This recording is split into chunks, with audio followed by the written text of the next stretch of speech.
This passage from Luke 12:39-48, is fundamental and focuses on two interconnected themes: vigilance and responsibility in view of the Lord's coming. Here is an analysis divided into its key points.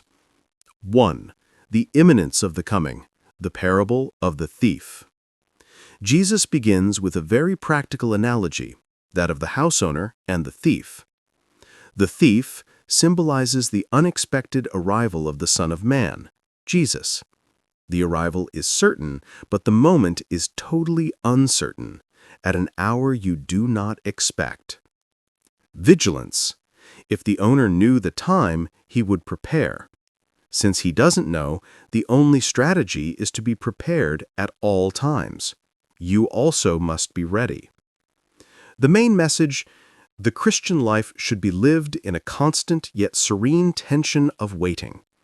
It is not about fear, but about a clear awareness that time is limited and valuable. 2. Peter's question. Who is the message for? Peter's question, "Lord, are you telling this parable for us or for all?" is crucial. Jesus responds with the parable of the faithful and wise steward.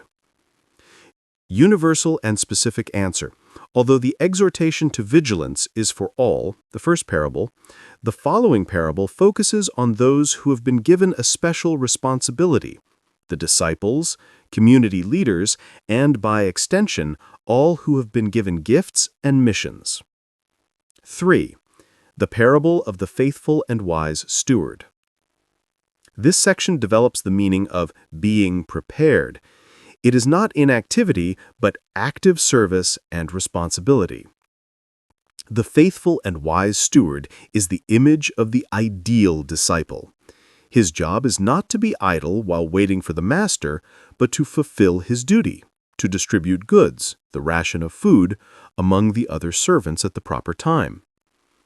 Faithfulness. He carries out the task entrusted to him. Wisdom, prudence.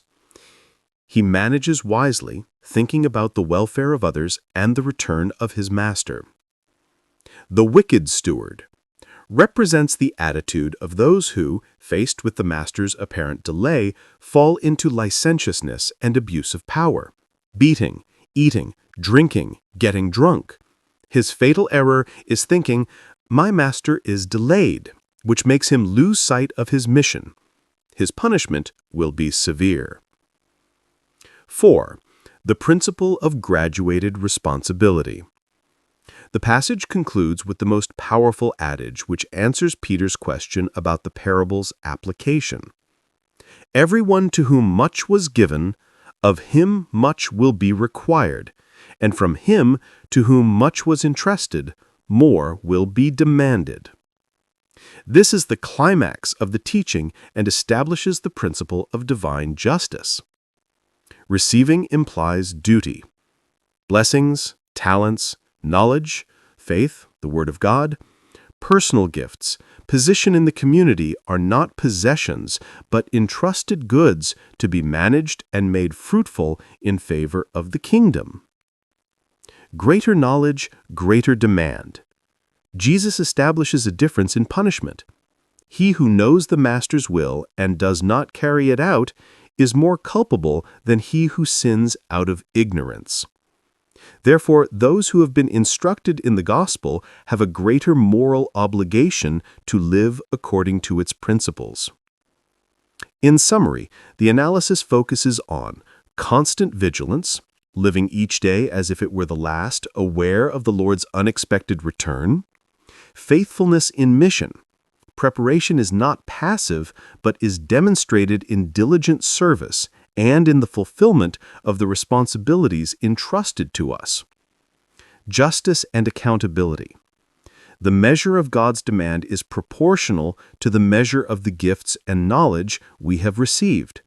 Faith and talents are a deposit that must be fruitful.